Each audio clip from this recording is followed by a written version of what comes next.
성경의 인물 중에서 아마도 오늘 여기 나오는 다윗이 인생 가운데서 가장 주님과 깊은 교제의 관계를 가진 하나님의 마음에 깊이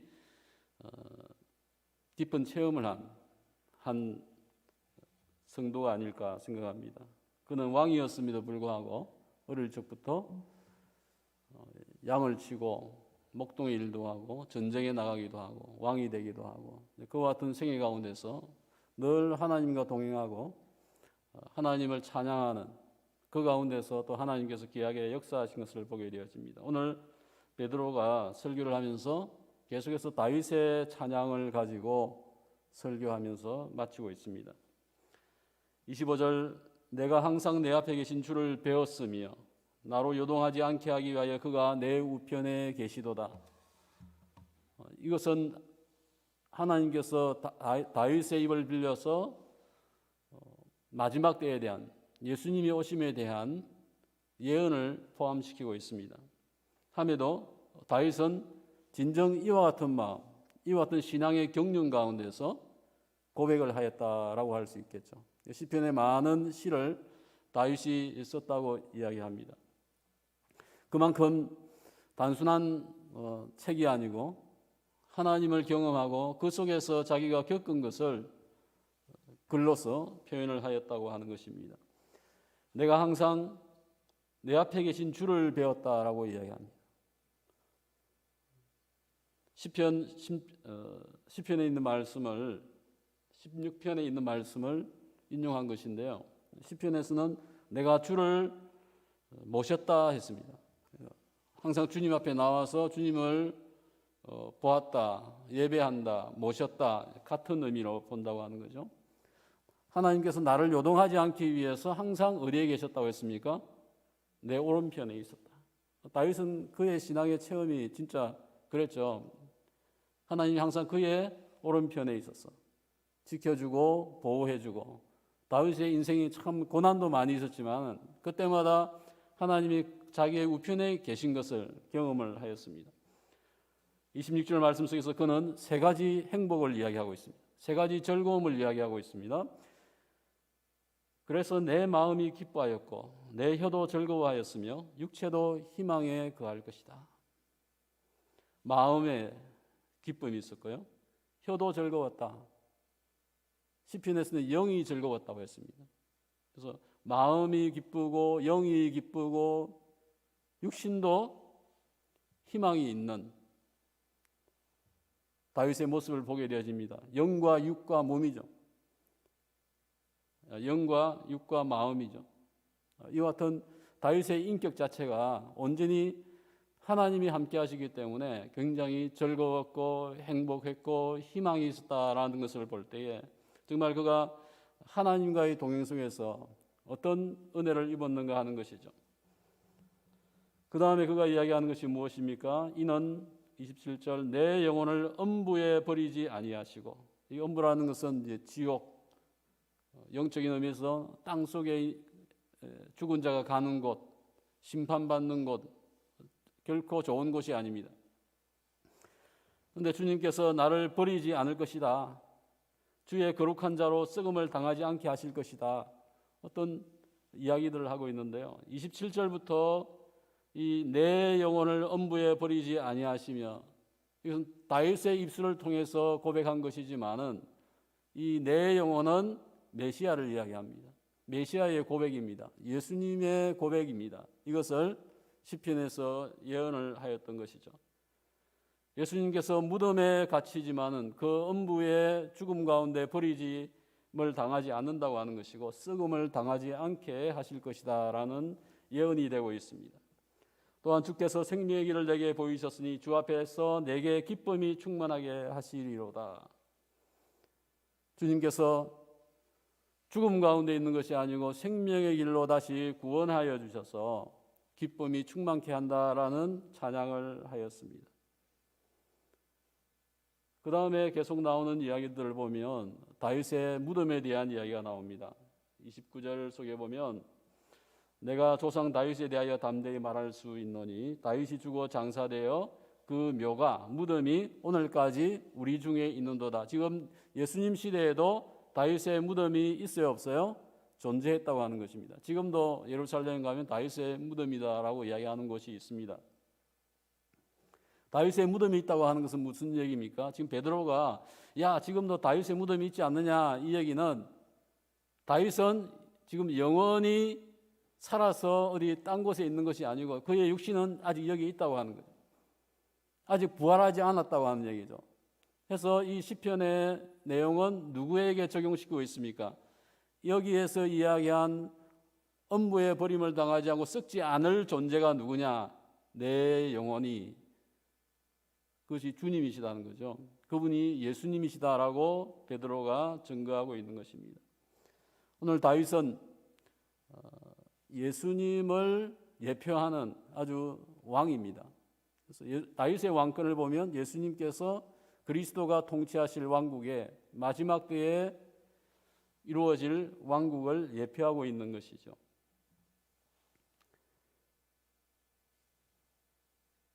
(30절) 말씀 속에 보면 그 자손 중에 한 사람을 그 위에, 그 왕위에 앉게 하실 것이다 하였다. 다윗의 자손 중에서 한 분을 그 영원한 위에 앉게 하겠다. 하나님이 맹세했다고 하는 것입니다. 하나님이 다윗에게 나단의 선지자를 통하여서 너의 후손의 후손이 영원히 너의 나라가 다윗의 왕조가 영원할 것이다 라고 이야기한 거죠. 육체에 보이는 이 지상의 왕국이 아니고 영원한 왕국, 메시아가 이룰 영원한 왕국을 하나님이 약속하셨습니다. 오늘 또한 뒷부분에 보게 되어지면요, 33절 속에 보면 같이 한번 읽어보시겠습니다. 33절 시작. 하나님이 오른손으로 예수를 높이시매 그가 약속하신 성령을 아버지께 받아서 너희가 보고 듣는 이것을 부어주셨느니라.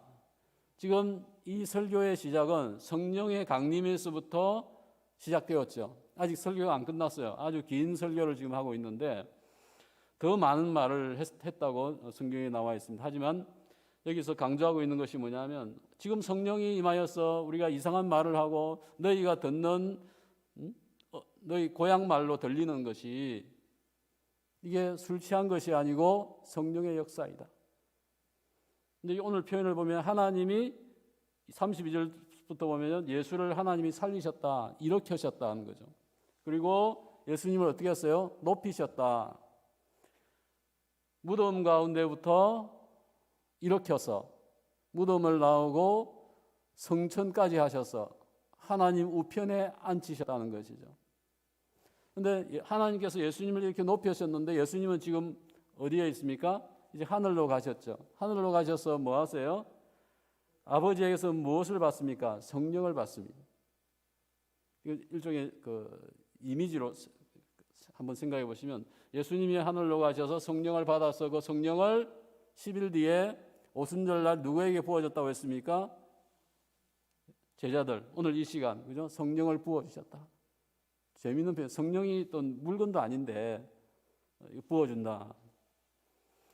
이것은 이제 표현적인 것인데 하나님께서 누구를 보냈습니까? 예수님을 보내어서 구원의 사역을 이루게 하셨습니다. 예수님께서 완성하셨어요. 죽으시고 부활하셨습니다. 예수님은 하나님의 그 파송에 대해서, 보내심에 대해 충성해가지고 하나님께 영광을 돌렸습니다. 이제 예수님께서 하늘로 올리우시고 나서 예수님께서 누구를 보내십니까? 성령을 보내십니다. 성령은 예수님의 보내심을 받고 지금 제자들 각 개인에게 임재하셨습니다. 성령이 임하신 거예요. 성령이 임하시면 그 결과가 무엇입니까? 성령이 예수님의 영광을 나타내는 거예요. 예수님이 말씀하신 것을 깨닫게 해주는 거예요. 오늘 베드로의 설교를 보면 정말 놀라운 설교입니다. 갈릴리 어부 출신에서 학문이 없는 그에게서 이 정도의 어떤 구약을 인용하면서 분별력을 가질 수 있는 것은 정말 성령의 역사가 아니고는 이와 같은 설교가 나올 수 없다고 하는 것입니다. 오늘 성부와 성자와 성령이 같이 하나님의 구원, 인간 구원의 사역을 위해서 파송되어지고 영광 돌리고 하면서 함께 교제하셨어요. 하나님도 섬기고 예수님도 섬기고 성령님도 예수님을 섬기고 이와 같은 관계입니다. 오늘 우리가 배워야 할 관계가 성부 삼위일체 하나님의 섬김의 관계입니다. 아들로서 아버지를 섬기고 아버지가 아들을 사랑하고 아들이 보낸 성령이 또한 아들을 위하여서 영광을 나타내는 이 관계. 인간 우리 속에도 이와 같은 관계가 사실 쉽지 않지요. 하지만 우리가 이 같은 하나님께서 인간을 구원하기 위해서 세 분 하나님께서 어떻게 이 일들을 감당하셨나 하는 것을 오늘 성경에서 분명하게 이야기해 주고 있습니다. 36절 보면 이스라엘 온 집은 확실히 알지니 너희가 그리스도에 못 박은 이 예수를 하나님이 주와 그리스도가 되게 하셨다라고 마지막 설교를 하고 끝냅니다. 마지막 결론이 뭡니까? 하나님께서 너희가 죽인 이 예수를 어떻게 했어요? 살리셨다. 뭐가 되게 했습니까? 주와 그리스도가 되게 하셨다. 이 주라는 것은 하나님을 이야기해요. 여호와가 주인데 진정한 하나님이 되게 하셨다라고 이야기를 하고 있습니다. 오늘 성경 속에서 다윗이 가진 세 가지 행복, 마음이 행복했고요, 또 육체가 희망이 있었고 혀에 입술에 찬양과 또한 기쁨이 있었던 것을 보게 되어집니다. 오늘 우리가 주님을 가까이 하며 오늘 기도하시면서 다윗과 같은 주님과 은밀한 세 가지 행복이 기쁨이 있기를 바라며 또한 성령이 오늘도 계속해서 우리의 마음속에 내주하시는 거예요. 성령이 내 안에 부어져 있습니다. 성령의 음성에 민감하고 주님과 깊은 교제가 있기를 바랍니다. 그 결과 정말 주님이 세상 가운데 주이시고 주님이 왕이시다라는 것을 내가 살고 그와 같이 증거할 수 있는 저희들 자신이 되어야 되겠습니다. 기도하겠습니다.